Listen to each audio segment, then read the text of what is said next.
Who are you? Now, you might answer with your name, your accomplishments, your job, your personality traits. But if you realize that these are just labels placed upon you, you might have like an existential crisis. Because you'll realize you don't really know who you are. So, who are you? What are you? Most people can't answer this question without naming something that they own. So, you might say, I'm my body, or I'm my brain. But who is my? Who are you? Right? That's the existential question here. This inability to know yourself is actually the root of all addictions, all unhappiness, and all suffering. All of it. But what if there's a way out? By the end of this video, I'll share with you an ancient technique called Jnana Yoga that the ancient Indian philosophers used in order to eliminate unhappiness and suffering from their life. And if you do the same, and if you follow the steps I'll give you, you'll be able to eliminate all of your unhappiness and all of your suffering. And that's not an exaggeration. I truly mean all of it. So let's get into it. Now, instead of finding out what you are, it'll be easier to find out what you aren't. So we can list some things that you aren't. Well, you aren't your thoughts. You aren't your feelings. You aren't your personality. You're not even your memories. After all, your memories are just what goes on in your brain. And it's your brain. But who does the brain belong to? Does it belong to your body? But it's your body. Who are you? Since you don't know who you technically are, you're basically just living a lie. And this can cause restlessness in your body. You won't really feel authentic anywhere you go. Some people live their whole life like this. In Hindu philosophy, there's a concept called the Atman. You don't really need to know that, it's a little bit complex, but the Atman is also known as the self. The self is just pure consciousness.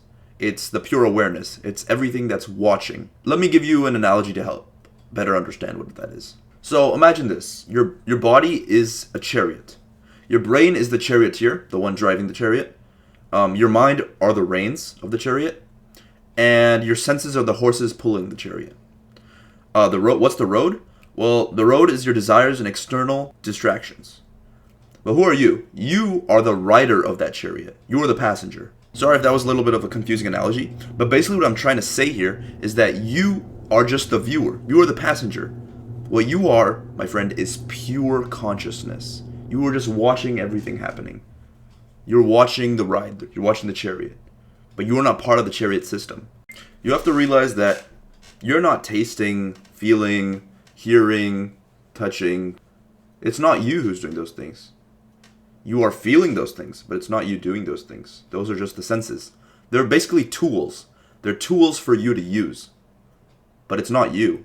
The same goes for emotions. When you're feeling angry, lustful, anxious, whatever, any negative emotions, those are just conditions of your body. Your body's creating that. Your brain is creating it. It's just, your brain is just secreting like liquids.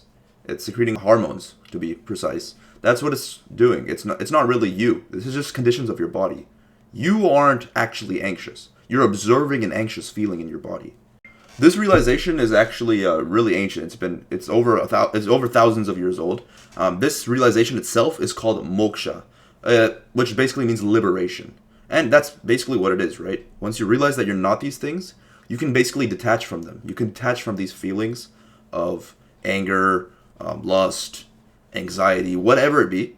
You can detach from it, and you'll realize that you're not those feelings. So, will knowing these things eliminate your unhappiness? Not immediately, no. It can, though. And like I said, it's not an exaggeration. If you follow the things I'm about to tell you right now, you will find yourself absolutely detached from any suffering in the world. Any suffering. So here's an exercise I want you to do. Do this every day, all day, every time you notice. And it's not that much effort, so it'll be pretty easy for you, all right? Next time you notice any negative thoughts arise within your head, I want you to just observe it. Don't push it down. Don't suppress it. That's quite unhealthy for you, actually. Never do that. But just look at that thought and observe it. And after a while say, I am not my thoughts. I am not my thoughts. Once you say that, you'll notice the thought, it just loses power. It doesn't really affect you that much. It's basically detaching from it. That's what you're doing. Same thing with your feelings. You feel angry, you feel reactive. Just look inside for a moment and just say, I am not my feelings. Because you aren't. You're observing those feelings. That's true. It's not like a trick. You're not tricking your brain or anything. That's just true. These things will pass. And once you do this, you'll start unconsciously basically doing this. And when you start doing this unconsciously, you'll be able to just detach from anything negative in your life. You will never feel negative, ever, because you can control it. Right? It's up to your consciousness to decide whether you want that thing to enter or not. So, it's a superpower. I want you to repeat this throughout the day. Over time, you'll dissociate from all negativity, and you'll live with steadiness. Nothing in life will be able to knock you down. So I want you to try this for a week. If you don't like it, then of course you don't have to do it. But just try this for a week and see how it transforms your perspective. Because once you know who you really are, nothing can shake you. If this technique helped you out in any way, or you're going to try it out and you found it insightful, then feel free to just subscribe. It'll really help my channel grow. Thank you.